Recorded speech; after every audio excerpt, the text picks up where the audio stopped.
नमस्कार मित्र आणि मैत्रिणींनो, कशा आहात तुम्ही? आय होप तुम्ही सर्व ठीक असणार. तर आपली सकाळ झाली आहे सुरू. तर बघू शकता किती सुंदर असा सूर्य निघालेला आहे आणि खूप दिवसानंतर असा कडक सूर्य निघालेला आहे.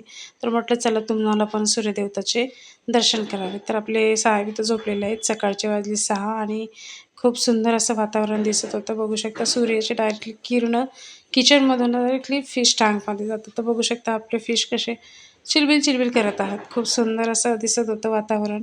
खूप प्रसन्न असं वातावरण आहे. तेवढ्यात काय आपल्याला आला कोंबड्याचा आवाज. तर कोंबड्याचा आवाज आला म्हणजे तिकडे कोंबडा देत होता बाग. कोंबड्यानं बाग दिली म्हणजे सकाळ झाली बघू. तुम्हाला पण माहीत आहे. खूप सुंदर असं वातावरण वाटतं गावासारखं. म्हणजे आपल्या गावी जसं असतं, खेड्यागावात जसं असतं तसं प्रसन्न वातावरण असतं. खूप पक्षी वगैरे उडत होते, छान दिसत असतं.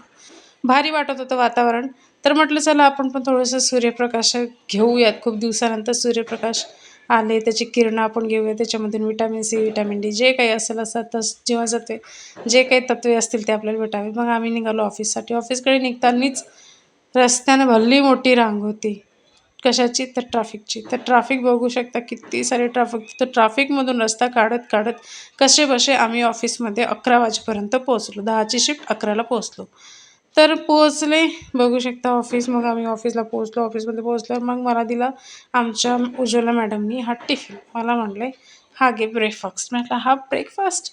म्हटलं, "पाहू दे काय." तर आपलं काय ब्रेकफास्ट असतो चहा आणि चपातीचा. तर हा होता मुसलीचा ब्रेकफास्ट. मग मी त्याच्यात ते दूध टाकून खातात. मी आपलं चाललं फरसाणासारखंच खाणं. तिला म्हणत होती, "तू आणलं बाई, तू तरी खा थोडंसं." तर ती काही ऐकत नव्हती. तिला म्हणत होती मी, "खा, खा." पण माझं ती ऐकतच नव्हती. तर मी मस्त फरसाणसारखं खाणं सुरुवात केलं. मग काय फरसाणसारखं खाणं सुरुवात केलं. झालं आपलं तिथं कसा तसा एक दिवस ऑफिसमध्ये आपण काढायचा म्हणून काढला. मग झाली संध्याकाळ. संध्याकाळी लवकर निघायचं घरच्या रस्त्याची आपल्याला जास्तच घरची ओढ असते. मग ताईला बाय-बाय केलं, लॉग आउट केलं आणि निघालो रस्त्याने. रस्त्याने निघाल्यानंतर मला मस्तपैकी छान असं हेलिकॉप्टर दिसलं. चंद्र आणि हेलिकॉप्टर, मोकळा आकाश कसलं भारी दिसत होतं. खूप सुंदर असं वातावरण वाटत होतं. मग काय घरी आल्यानंतर खाली आमच्या पार्किंगमध्ये चालू होती पार्टी.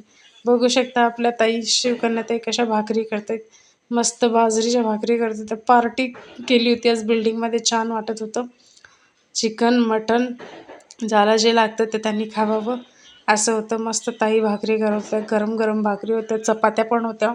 सोबतच आपल्या पिनाताई तिकडे साईडला भाजीला फिरवून वगैरे देत होते.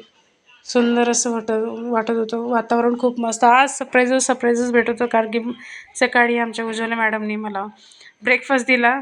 आता घरी आल्यावर ऑफिसवरून आल्यानंतर स्वयंपाकाची खूप कंटाळा असतो स्वयंपाकाचा. कारण की खूप उशीर होतो, थकल्यासारखं होतं. म्हणून असं बघू शकता ताईनं छानपैकी अशी भाकरी केली, त्याला पाणी वगैरे लावलं. खूप सुंदर अशा भाकरी करतात ताई आणि नरम सुद्धा भाकरी असतात त्यांच्या. मला भाकरी खूप आवडतात, पण मला त्यांच्यासारखी भाकर नाही जमत. मी कधी ट्राय करते, पण नाही जमत. म्हणजे प्रत्येकाचा आपापला हात असतो. सुंदर असं वातावरण होतं. मग काय आपली झाली सगळी तयारी झाल्यानंतर पार्किंगमध्ये सगळं सामान आणलं. इथं ताई आपले दीपालीताई, पिनाताई तिकडे कोपऱ्यात मी पण बसले होते. म्हणजे मी, शिवकन्याताई आणि आमचे एक आजी आहेत. आम्ही तिघीजणी आहेत व्हेजिटेरियन. आम्ही स्वयंपाक करतो, पण खात काहीच नाही. तर अशा प्रकारे आपलं हे चालू होतं. मग आम्ही आमच्यासाठी आलूची भाजी करणार होतो. आलूची भाजी न करता आम्ही चटणी केली. मस्त आलू भाजून काढलेत. आलू भाजलं काढलं त्याची टरफलं काढायला सुरुवात केली. टरफले वगैरे काढले, माणसांना वगैरे जेवणं दिली. त्याच्यानंतर आम्ही बाया वगैरे बसलो. बघू शकता अशी आमची पंगत बसली छानपैकी. मग मी काय घेतलं आलूवर तेल, बटाट्यावर तेल घेतलं. कोणी बटाटा म्हणते, कोणी आलू म्हणते. आमच्याकडे आलू म्हणतात विदर्भामध्ये. तर त्याच्यामध्ये तिखट, मीठ मस्तपैकी टाकलं, गरम-गरम घेतलं. मग काय आपली झगड्याची सुरुवात. भांडे-बिंडे घासले, झाला आपला कार्यक्रम. तर व्हिडिओ तुम्हाला कसा वाटला मला नक्की कमेंटमध्ये सांगा. चॅनलवर नवीन असाल तर सबस्क्राईब करा. Thank you so much.